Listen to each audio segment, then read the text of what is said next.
మహారాజు గారి ముందుకు వెళ్లి లిల్లీపుట్లు వంగి నమస్కరించి వారు పెద్ద గొప్ప హీరోల్లాగా నడుం మీద చేయి పెట్టుకుని నుంచుని ఉంటే చుట్టూ ఉన్న సైనికులు ప్రజలు వాళ్ళను చూసి చూడటానికి పొట్టిగా ఉన్నారు, పెద్ద హీరోల్లాగా ఎలా నుంచున్నారో చూడండి అని చర్చలు జరుపుకుని నవ్వుకోసాగారు.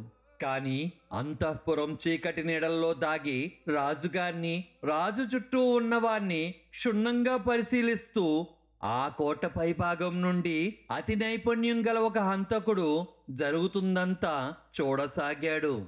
అంతలా వాడు అంతా గమనిస్తూ ఉంటే అతను ఎవరో, ఎందుకు చూస్తున్నాడో, అసలు ఎక్కడ ఉన్నాడనే విషయం కూడా ఎవ్వరూ పట్టించుకోవడం లేదు.